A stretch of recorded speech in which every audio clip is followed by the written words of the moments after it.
Quand ils regardent le Lego, pour eux c'est synonyme d'enfance. L'avantage du contact avec le public, c'est de pouvoir discuter de ce qu'on fait et d'étonner les gens. Parce qu'on a une autre vision du Lego, on ne joue plus au Lego, on fait du modélisme, on modélise véritablement nos œuvres. C'est un médium de créativité dans l'art. C'est plus qu'une passion, c'est une maladie. Et on finit en fait par être accro, quand on y a goûté une fois, eh ben, on ne s'arrête plus.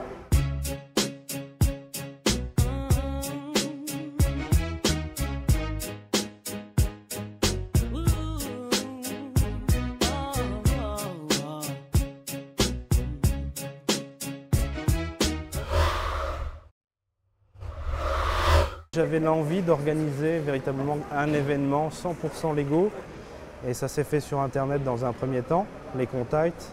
Bien sûr, à travers toutes les expositions que j'ai pu faire, j'ai rencontré plein de monde, j'ai exprimé ce que je voulais faire, donc de discuter avec des gens qui ne sont pas forcément fans de Lego. Et je sais pas, il y a un truc qui se passe. Quand ils regardent le Lego, pour eux c'est synonyme d'enfance, donc il y a une certaine nostalgie, il y a un engouement positif forcément.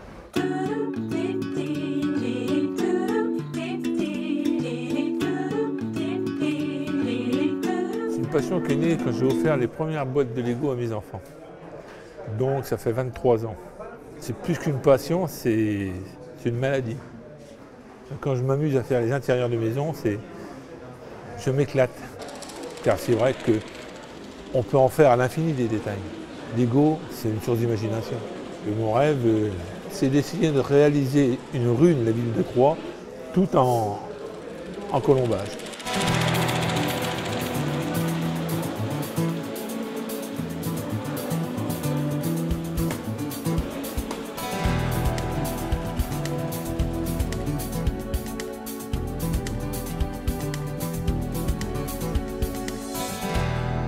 Alors, j'ai la chance d'habiter à Lyon.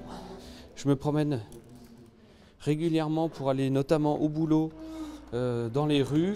Et j'essaye pas de reproduire ce que je vois, mais par contre, je m'en inspire pour ce que je fabrique.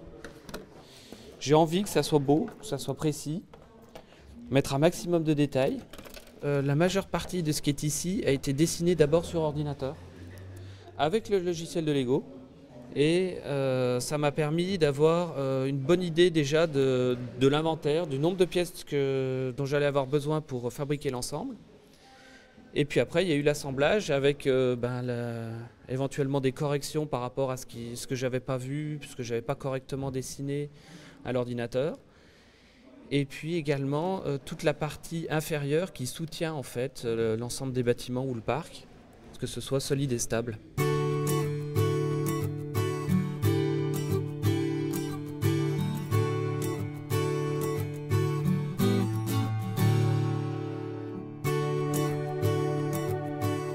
Alors l'éclairage, c'est quelque chose que j'ai voulu apporter cette année parce qu'en fait c'est un ensemble qui évolue au fil du temps.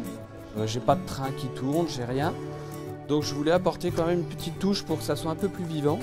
Et l'éclairage était une solution relativement simple. Je suis assez content du résultat.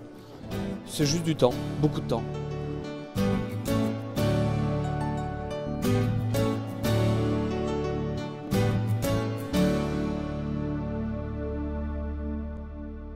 C'est ma première expo, c'est leur première sortie au grand public. J'ai le trac, mais je pense que ça va bien se passer. J'ai fait des Lego étant jeune, j'ai fait la bêtise de les donner, je m'en veux encore. Je me suis spécialisé dans l'échelle minifig et j'essaye de leur donner vie à bord de mes bateaux. Donc la taille minifig, c'est qu'ils puissent au moins tourner autour, qu'ils puissent aller dedans sans se cogner la tête. Ce qui me plaît, moi, c'est les détails.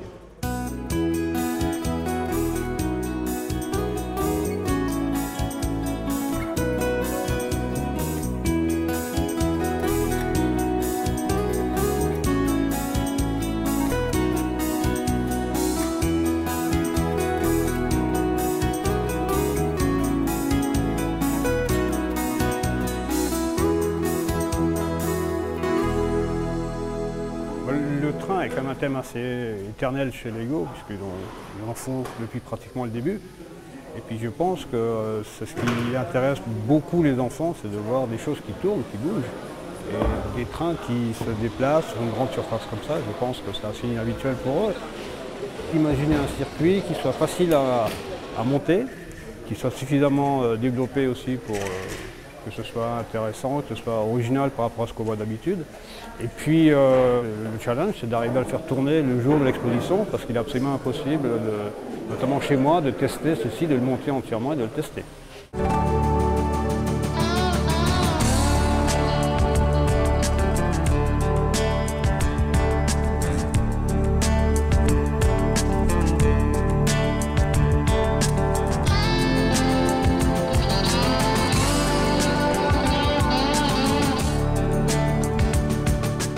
L'avantage du contact avec le public, c'est de pouvoir discuter de ce qu'on fait et d'étonner les gens aussi, parce que de leur dire que le Lego, c'est pas seulement des jouets, qu'on s'approche de plus en plus du modélisme et qu'ils n'arrivent pas souvent à voir que quand on dit à des gens « je fais du Lego », souvent ils sourient, parce que oui, c'est ce petit gamin avec ses briques, quoi.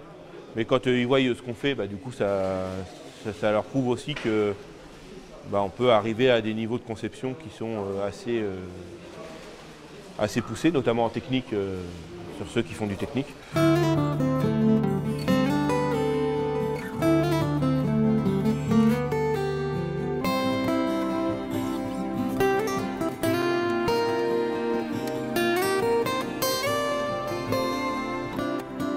Je suis étudiant aux Beaux-Arts et j'ai pas mal de choses à faire là-bas, mais les Lego font partie de ma création.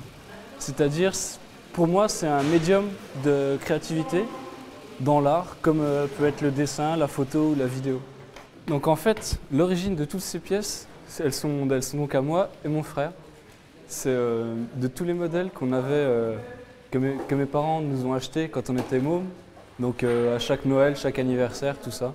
On avait des Lego et donc la majorité de ces pièces viennent de là. J'ai toujours aimé la mécanique, les voitures, tout ça, les moteurs. Le truc le plus important en technique, je trouve, enfin pour moi, c'est qu'on peut vraiment faire les choses en mouvement, quoi.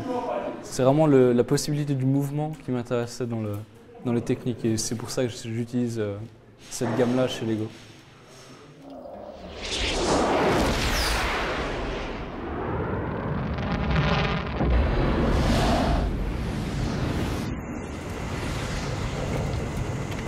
La passion de Star Wars, la science-fiction, ça a été la première saga de science-fiction des années 80. On a tous été fascinés par ça.